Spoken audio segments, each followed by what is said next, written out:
안녕하십니까. 여러분들의 국어를 책임지고 있는 재영쌤입니다. 안녕하세요. 반갑습니다. 오늘 2022년 11월 고1 모의고사 화상기봉이라고 하는 작품을 읽어보도록 하겠습니다. 이 작품은 영웅소설이면서 계모형 가정소설이 합쳐져 있는 작품입니다. 다른 사설은 하지 않고요. 빨리 읽어보도록 하겠습니다. 계모 장씨는 이성이 왕실의 한 사람이 되어 그 권세가 가볍지 않음을 알고 늘상 해랑과 신광법사에게 의논을 했다라고 하는 그런 내용 나오죠. 여기 지금 이 계모 장씨가 악인이라고 생각을 하시면 됩니다. 그리고 계모 장씨하고 같이 하는 이 해랑이는 장씨의 유모거든요. 이 사람과 그리고 이 신광법사도 어떤 사람이겠어요? 당연히 이제 장씨하고 같은 악인이겠죠. 이 장씨는 계모형 가정소설에 나오는 보통의 계모들하고 좀 유사합니다. 여기 지금 이성이라고 하는 아이가 자기의 아이가 아니에요. 그래서 자기가 이제 결혼을 재혼을 했는데 이미 이제 이성이라고 하는 아이가 있었고, 그러다가 이 장씨가 자기의 아이를 낳게 되는 거예요. 그래서 자기 아이가 더 중요하게 돼버린 거죠. 그래서 자신의 아이를 장자로 만들기 위해서 어떻게든 이성을 좀 죽이려고 하고 있어요. 그리고 이제 이성이가 왕실의 한 사람이 되었어요. 그러니까 공주하고 결혼을 하게 되면서 그 권세가 가볍지 않을 거잖아요. 그래서 어떻게든 이 해랑이하고 신광법사하고 얘기를 해서 어떻게든 이제 얘를 죽이려고, 없애버리려고 하는 그런 계략을 꾸미게 됩니다. 그래서 여기 보면 이제 이성과 장씨 사이에서 갈등이 심화된다라고 하는 말 나오죠. 이것 때문에 더 심화가 되는 거예요. 공자하고 이제 결혼을 한 것 때문에 더 갈등이 심화가 되는 거고요. 여기 나오는 이성이가 주인공입니다. 영웅적인 인물이죠. 그러던 차에 이성하고 하양공주가 화목하지 않음을 알아챈 해랑이가 말하였다라고 되어 있죠. 이성은 원래 지금 결혼을 먼저 한 상태예요. 결혼을 했는데 이제 그 왕이 자신의 공주하고 또 결혼을 하라고 하면 어쩔 수 없이 또 결혼을 해야 되거든요. 그 옛날에 이제 양반들은 2명의 부인을 둘 수도 있었습니다. 그래서 이성이 원래 원부인이 있고요. 그리고 이제 하양공주하고 또 결혼을 한 거예요. 그러다 보니까 이제 이성이는 자기가 결혼을 하고 싶어서 한 게 아니잖아요. 그래서 화목하지 않았어요. 그러다 보니까 이 해랑이가 이성하고 하양의 불화를 자신의 계획에 뭔가 유리하게 할 수 있다, 작용한다고 이제 판단을 한 거죠. 자, 그래서 이러한 기회는 2번 다시 오지 않습니다. 부인께서 뜻을 이루실 때입니다. 라고 얘기를 했죠. 그랬더니 이 장씨가 무슨 말이냐? 그러고 이제 해랑이가 헤헤헤 하면서 웃으면서 말했다. 이렇게 저렇게 하면은 묘하지 않겠습니까? 라고 지금 얘기를 하고 있는데요. 옛날 이제 소설에 보시면은 이렇게 요렇게 저렇게 이런 게 되게 많이 나와요. 이거는 이제 요약적으로 얘기를 해주는 건데, 이제 독자들한테 이거를 다 말해주면 재미가 있을까요? 없을까요? 계략을 다 말해주면 재미가 없기 때문에 독자의 호기심, 이런 궁금증을 이제 유발하는 그런 전략으로 해서 이렇게 저렇게 요렇게 이런 것들이 되게 많이 나옵니다. 궁금하죠? 해랑이가 도대체 무슨 계략을 꾸몄을까라고 하는 그런 궁금증이 이제 있잖아요. 자, 장씨가 잠시 동안 생각하더니 말하였다. 이는 정말 중요한 일이니 다른 계를 생각을 해봐라. 약간 좀 이 장씨는 좀 그 계략이 너무 위험하다라고 생각을 한 거예요. 그래서 우리 다른 계를 생각을 해보자라고 했는데, 이 해랑이가 신광법사를 돌아보면서 뭐라고 얘기하냐면, 부인께서 이처럼 약하시니 어떻게 소원을 이루겠습니까? 라고 하는 거죠. 어떻게든 이 부인이 자신의 말을 듣기를 원하는 거예요. 그래서 이 법사에게 부인의 결단을 촉구하도록 유도하는 말하기 방식을 하고 있는 거죠. 자, 신광법사가 말하였다. 이때가 정말 좋으니 부인은 의심하거나 걱정하지 마십시오. 그죠? 장씨한테 확고한 믿음을 줘야 될 거 아니에요. 그래서 그렇게 해야지만이 지금 계획을 실행을 할 수가 있는 거니까. 그러고는 비밀스럽게 개교를 행하였다. 자, 이 개교라고 하는 말이 뭡니까? 요리조리 헤아려 보고 생각을 해낸 꾀죠. 예, 그래서 여기까지 보시면은 계모 장씨가 이성을 해할 흉계를 꾸미고 있다라는 거를 볼 수가 있습니다. 자, 한편, 이 한편에서 이제 장면이 전환이 되는 겁니다. 예, 이렇게 장면 전환되는 거, 뭐, 각설도 있죠. 예, 여기서는 이제 한편이라고 하는 말을 썼고요. 보모 정상궁은 이성이 화영공주를 박대를 하자 통한이 여기고 말하였다라고 되어 있죠. 자, 여기 지금 박대하다라고 하는 말이 나오는데 이 박대하다라고 하는 게 아무렇게나 막 대접하는 걸 얘기하는 거예요. 막 정성 있게 하는 게 아니라 막 아무렇게 대하는 거죠. 그래서 그거를 보고 너무 통한이 여긴 거예요. 예, 몹시 분하거나 억울해서 한스럽게 여기고 말했다. 보모 입장에서는 이 화양공주가 그런 대접을 받으니까 얼마나 좀 약간 분하겠어요. 예, 그래서 뭐라고 얘기하냐면 공주께서는 임금의 아주 귀한 딸입니다. 더욱이 임금께서 특별히 부탁하신 혼인인데 부마께서 이렇게 매몰차시니 어찌 분하지 않겠습니까? 라고 지금 얘기를 하고 있는 거죠. 자, 그래서 여기 지금 보면 이 이성이 공주를 박대하는 거에 대해서 분노를 느껴서 얘기를 하고 있는 거예요. 매몰차다라고 하는 게 무슨 말인지는 아시죠? 예, 되게 뭔가 쌀쌀말다라고 얘기하면 됩니다. 아까 이제 얘기한 것처럼 이성희가 자기가 원해서 결혼을 한 게 아니잖아요. 예, 그러다 보니까 약간 좀 공주를 쌀쌀맞게 대하는 겁니다. 자, 화양이 그 말을 듣고는 볼을 붉히면서 뭐라고 얘기하냐면 이 무슨 말인가? 라고 하는 거죠. 좀 화가 났어요. 예, 서방님이 드러나게 나를 박대함이 없고 도리어 나의 불초함을 예로 대한다. 이로 인해서 내가 항시 조심하고 있거늘 네가 주인을 원망하며 권세를 운운하니 어찌 한심하지 않겠는가? 라고 지금 얘기를 하고 있는 거죠. 자, 지금 이제 정상국의 주장에 대해서 반박을 하고 있습니다. 그리고 이거는 자기의 불초함이다 라고 얘기를 하고 있죠. 예, 자기가 못나고 어리석어서 한 것이지 남편이 잘못해서 그런 게 아니라는 거예요. 그래서 여기 보면 이 화양공주는 되게 겸손하죠.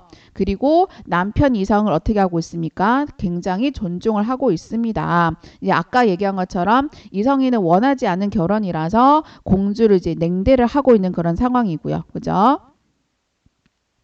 자, 말의 기운이 엄숙하니 정상국이 두려워하면서 물러났다.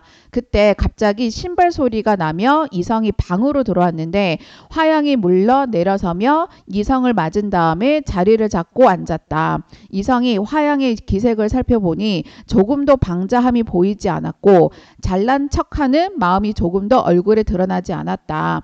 이에 화양을 극진히 후대하면서 정이 점점 솟아났다라고 되어 있죠. 그래서 여기 지금 보면 이 이성희가 딱 화양공주 방에 들어갔더니 이게 태도가 좀 바뀐 거예요. 방자함도 보이지 않고 뭔가 장난 척하는 그런 모습도 보이지 않아서 이 화양공주에 대한 이성의 태도가 어떻게 바뀌었다? 긍정적으로 바뀌었다. 자, 그러면 이제 인물의 태도가 바뀌었다, 변했다라고 볼 수가 있겠죠. 그래서 한밤중 동안 그곳에 있다가 부모가 있는 곳으로 가서 문안 인사를 정성껏 올렸다라고 되어 있습니다. 자, 그래서 여기서 보시면은 이제 화양공주한테 정을 느끼게 된 거예요, 이성희가. 얘가 나쁜 아이가 아니구나 라고 하는 걸 이제 알게 된 거죠. 자, 그래서 해랑은 장씨하고 매일 화양을 해칠 계교를 짜는 한편 신광법사에게 이렇게 저렇게 하되 비밀이 탄로나지 않게 하라고 당부하고 보냈다라고 되어 있죠. 여기서도 또 어떻게 하고 있어요? 이렇게 저렇게. 자, 요약적으로 제시를 하고 있고요. 이거 자체가 아까도 얘기했지만은 궁금증을 유발을 하고 있는 겁니다. 그죠? 자, 해랑의 가르침을 들은 신광법사는 계용단으로, 자, 이 계용단이라고 하는, 자, 공간입니다. 죄송합니다. 공간 아닙니다. 자, 계용단이라고 하는 약 같은 겁니다. 그래서 마음 먹은 대로 모습을 바꿔주는 약이거든요. 죄송합니다. 명월루가 이제 그 공간이고요. 이 계용단이라고 하는 그런 약을 먹은 거예요. 근데 말이 안 되죠. 이 약을 먹으면 이성의 모습으로 바뀌었다? 그런 약이 있었으면 좋겠네요. 자, 그래서 마음 먹은 대로 모습을 바꿔주는 약인데요. 자, 이 약을 먹고 이 신광법사가 자, 누가 된 거예요? 이성의 모습으로 바뀐 거예요. 그래서 이성의 모습으로 한 채, 자, 명월루로 숨었다. 자, 밤이 깊어서 인적이 고요해지자 바로 화양공주의 방으로 뛰어 들어가서 칼을 빼어서 즉시 화양을 찌르려고 했다. 그런데 때마침 방 밖에 시비들의 소리가 막 시끄럽게 들리니까 마음이 급해진 신광법사는 얼겹결에 비껴서 찌르고 도망을 갑니다. 자, 그래서 그러니까 잘 못 찌른 거죠. 예, 그래서 약간 좀 조급하게 막 밖에서 외부적인 요인이잖아요. 막 시비들이 막 시끄럽게 하는 그런 소리 때문에 얘가 마음이 급해진 거예요. 그래서 비껴 찌르게 되는 겁니다. 그래서 비명 소리를 들은 시비들이 놀라서 들어와서 시신이 침상 위에 놓여 있는 것을 보고 목 놓아 울으면서 얘기를 하는 거죠. 이건 무슨 일이냐고 하면서, 그죠? 자, 발을 구르고 외당에 사실을 알리면서 우왕좌왕하고 있는 그런 상황입니다. 자, 이성이 미처 나오지 못한 사이에 이영준이 이성을 급히 불렀다. 이성이 나와 보니까 명월루의 울음소리가 진동을 하는 거죠. 막 이제 공주가 죽게 됐으니까. 시비들은 급히 뜻하지 않은 재앙이 화양의 몸에 미쳤다고 전했다라고 되어 있죠. 자, 그게 뭡니까? 화양의 몸에 미친 게 화양공주가 칼을 맞은 거죠. 예, 그래서 칼을 맞은 그 얘기를 하는 거고요. 자, 이성은 크게 놀라면서도 얼굴빛을 태연히 했다라고 하는 거 나오죠. 예, 굉장히 침착하게 행동을 하고 있는 겁니다. 자, 그래서 이성이 화양을 찔렀다라고 하는 그런 소식을 들은 이제 이영준은 보자마자 어디에 있었는지 물어보는 거예요. 이제 이영준이가 누구냐면 이성의 아버지입니다. 이성의 아버지.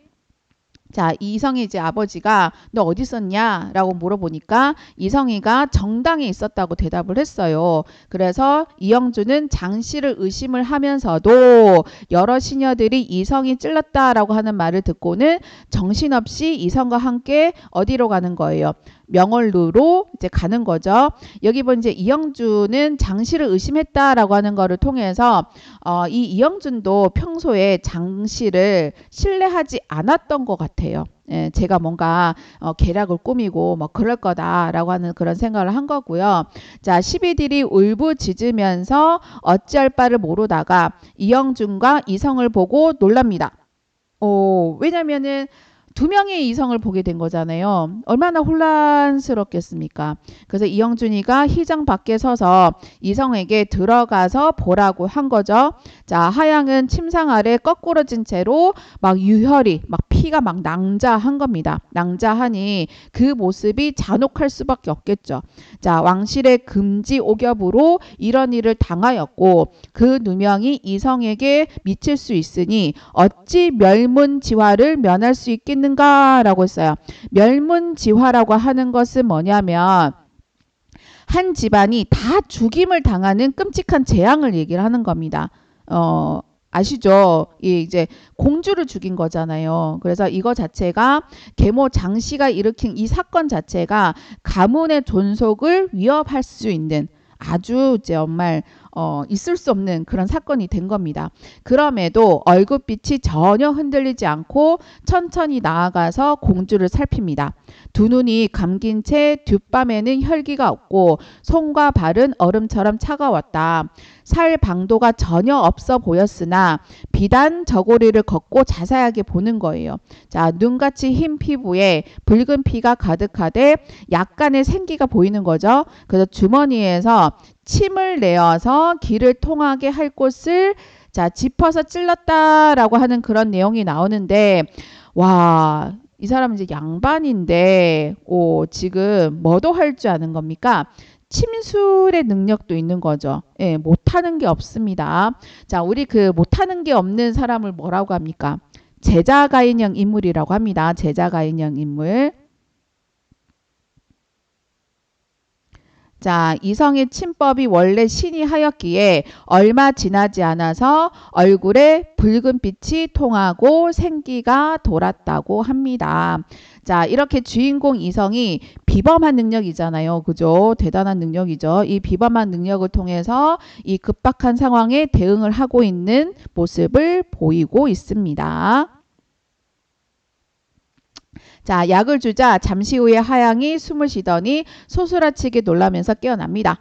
자, 이렇게 해서 이 침습을 당했죠. 예, 자, 그 칼로 찔리는 그런 것을 당했는데 이 위태로웠던 이 화양이를 이성이 침술로 목숨을 이렇게 건지는 그런 장면입니다. 오, 자, 중력 부분 줄거리인데요. 근데 결국에는 누명을 쓸 수밖에 없어요. 그래서 거기 있는 하인들이 이성희가 이렇게 하는 거를 봤기 때문에 누명을 쓰고 유배를 당하거든요. 이성희가. 근데 외적이 쳐들어오자 풀려나서 전장에서 활약을 하게 되고요. 이 반역의 무리를 제압하는 그런 과정에서 누명을 벗게 됩니다. 예, 그래서 여기 보면 장계 흉계로 이런 이성이 장시의 장계라고 했어요. 자, 장시의 흉계로 이성이 공주를 찌른 것으로 누명을 쓰게 됐고요. 이성은 유배를 당하긴 했지만 결국에는 누명을 벗게 되는 거죠. 자, 그리고 나서 그때 사신이 이르렀다. 정갈이 왔어요. 예, 사신이 이르렀다라고 하는 정갈이 왔어요. 이영준이 이상하게 여겨서 즉시 당에서 내려가서 임금의 교지를 받았는데 거기 이제 교지를 읽어보니까 장시의 허물이 적지 않게 들어있는 거죠. 그죠?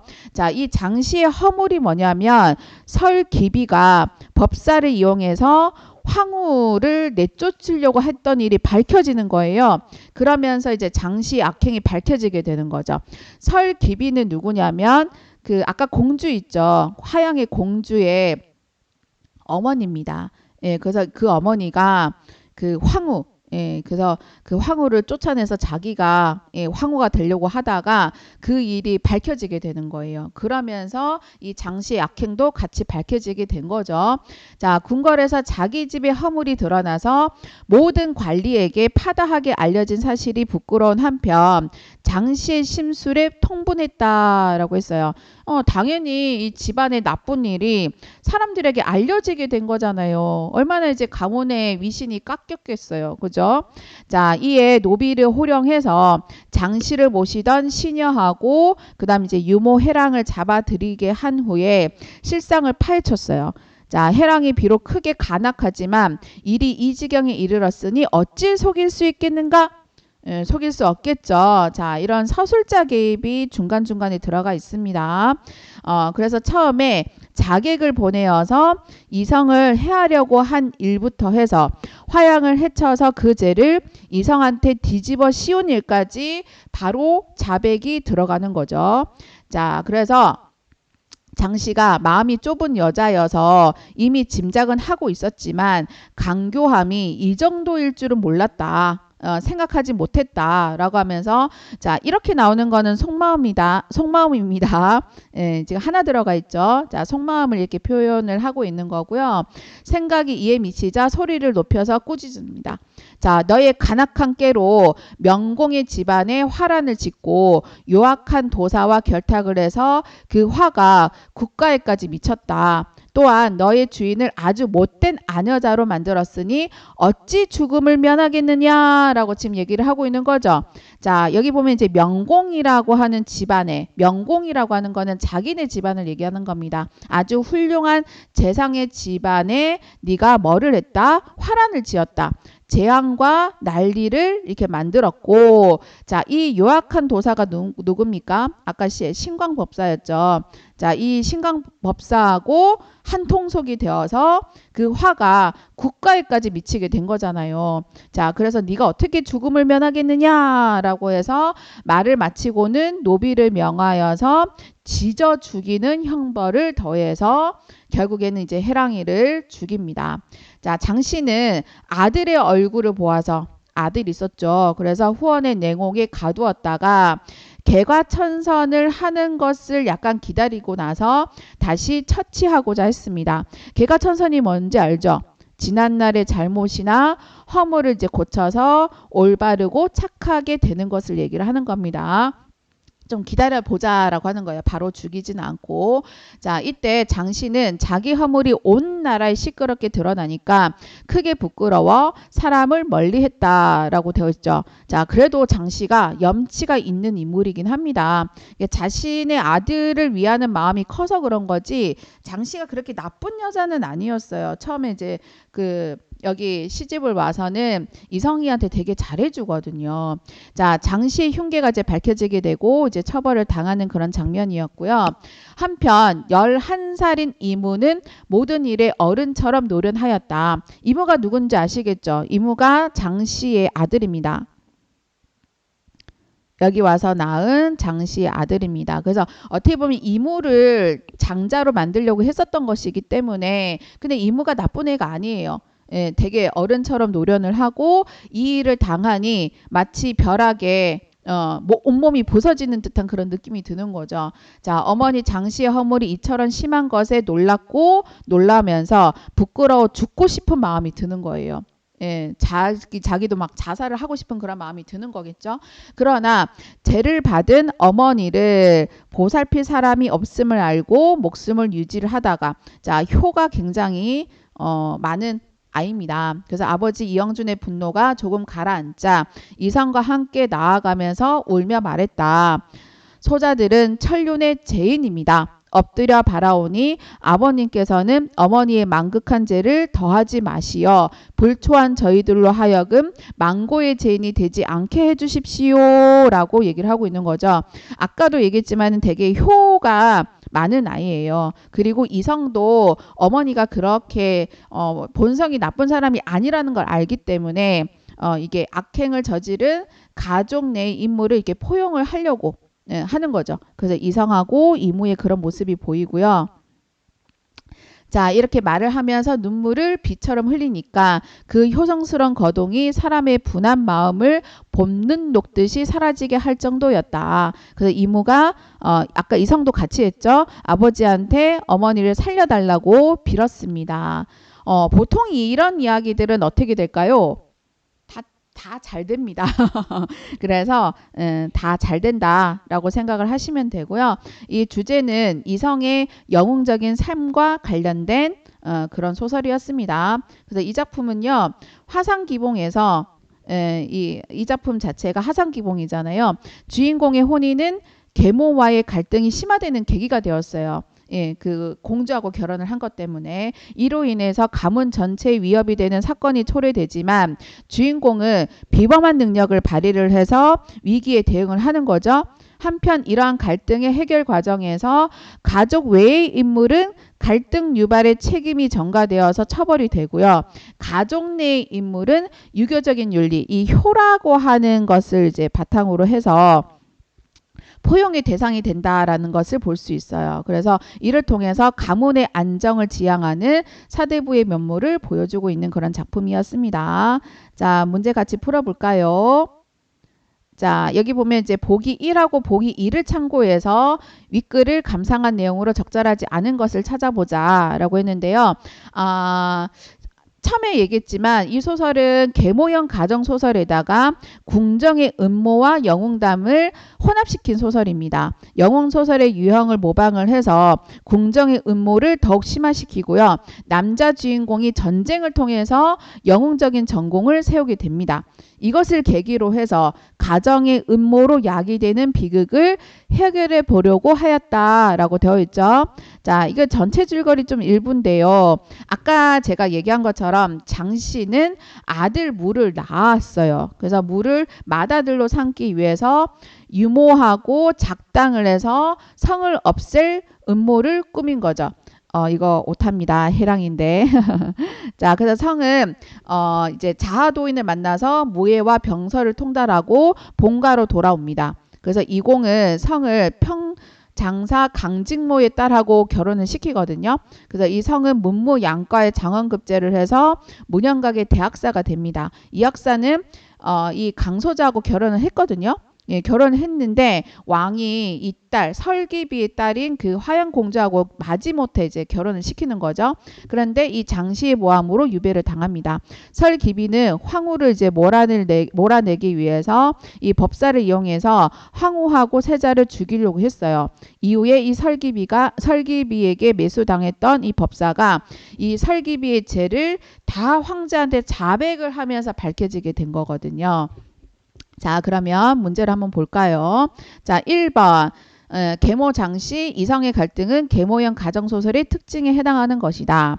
2번 보기 2에서 설기비가 화양을 이성하고 결혼시킨 이유는 가정의 음모가 궁중의 음모로 발전하게 하려고 하는 그런 의도이다. 그리고 3번 사신을 통해서 전해진 궁중의 음모의 전모가 밝혀지면서 가정의 음모까지 해결되는 것으로 보아서 이성의 영웅적인 면모하고 관련이 된다. 4번 이성이 유배를 당하였다가 외적을 물리치고 반역의 무리를 제압하는 부분은 영웅소설의 유형으로 볼 수가 있다. 그리고 5번 설기비의 딸인 화양공주는 엄마하고는 좀 다르게 현숙한 여인으로 제시되고 있다라고 되어 있죠. 자, 잠깐만 보십시다. 기다려 드리겠습니다.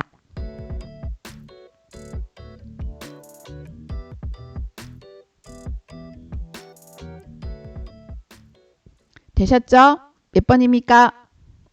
자, 맞습니다. 2번입니다. 자, 그러면 해설을 잠깐 볼까요? 자, 이 설기비가 법사를 이용해서 황후를 쫓아내고자 했던 거는 자기의 욕심을 채우기 위한 거예요. 예, 그래서 아까 이제 얘기한 것처럼 화양공주를 이성한테 시집을 억지로 보낸 건 맞는데 이것이 가정의 음모가 궁중의 음모로 발전하게 되는 계기로는 볼 수가 없습니다. 자, 뭐 1번도 아까 그 장씨가 전처소생인 이성을 아끼다가 자기 아들 무가 태어나니까 이성을 죽이려고 했잖아요. 자, 그게 바로 계모형 가정소설의 핵심입니다. 그리고 이제 보기 1에 남자 주인공이 전쟁을 통해서 영웅적인 전공을 세우게 된다라고 하는 그런 말 나오죠.